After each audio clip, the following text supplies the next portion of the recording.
A comprehensive home weatherizing effort is never complete without a thorough assessment of the basement. In many homes, heat loss through the basement accounts for a significant share of energy loss, particularly through joist bays and cellar windows. Jim Bradley, a contractor who specializes in energy efficiency renovation, takes a look at using urethane foam to insulate joist bays. All right, we're here today to look at a basement and how the basement is actually properly insulated and air sealed. One of the ways that traditionally basements have been insulated around the perimeter or even in the floors would be with craft face paper insulation or just regular bat insulation. That's usually stuffed into the bays around the perimeter of the basement. And unfortunately, fiberglass, when it's installed in such fashion, is not serving as a good air barrier. That is an area where we really want to seal that up to get a better insulated value, but also an excellent air seal. One of the ways to do that is by using a product like this, and it's a Foam It Green product. It is a two-part urethane foam kit. That is, you have two parts of the actual foam that mix together, and you get a 2-pound urethane type foam, which is very durable, holds up for many years, but it also provides an excellent air seal along with an excellent R value for insulation around the perimeter joist space. Typically, urethane foam insulation kits are comprised of 2 tanks, the contents of which are mixed in use to form an expanding foam insulation. In addition to the dual tanks, the kits include hoses, a sprayer gun, and replaceable sprayer tips, and many kits contain protective gear as well. Whether you're doing a small foaming job or a large foaming job, even if you think it's only going to take you a few seconds, always wear these protective measures because it only takes an instance to expose yourself to some type of chemical that you really didn't want to, or you could also end up getting it on your hands or your clothing and then spend a lot of time getting it back off. Upon applying with a simple sprayer gun, the foam expands to fill cavities and cracks and hardens in minutes. As we did in our test box here, just to make sure that the foam was mixing appropriately and curing appropriately, you can see with after just a few seconds, probably about within 30 seconds, it skins over. There is some warmth created by it, but it skins over so that it's not sticky to the touch anymore. And this is important. Because of the heat that's generated by this, by the foam, the curing process, and the fact that it does skin over like this, what you need to do is not apply too much at one time.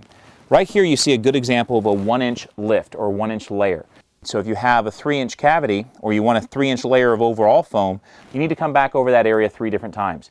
If you were to try to foam it all at once, too much heat could be generated and it could cause a foam failure. So it's very important to apply it first in these easy lifts like this, and that allows you then to go to a couple other areas and then come back and do another lift. Before getting started, it's important to clear your joist bays of any loose fiberglass insulation and to wipe off the bays to ensure a clean surface for the foam to adhere to. Because of the dust and fiberglass that will be kicked up, it's a good idea at this point to start wearing safety glasses and a respirator.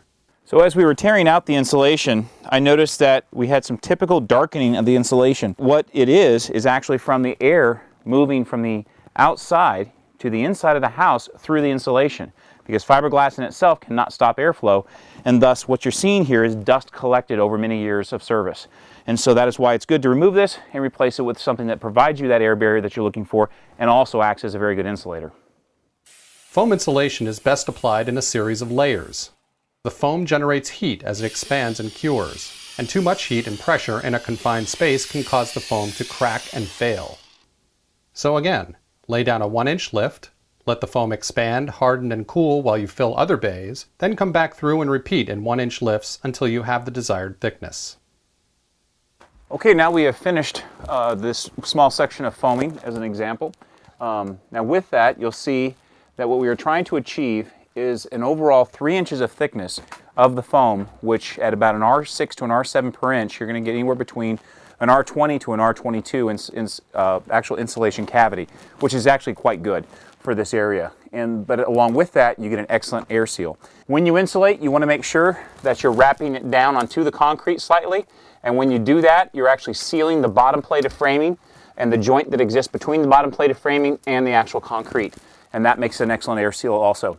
Cleanup is pretty easy. You do see that it will spit out a lot of these little pieces of foam, but they come off once they're set and cured. And so if you do drop any down, I would say let it go ahead and skin over or dry out, and then it'll come right off the surface. Creating an airtight seal around your basement's foundation and windows is a relatively simple, yet remarkably potent way to enhance the energy efficiency of your home. Taking an afternoon to do so while the weather is warm will put money in your pocket when the temperatures turn cold.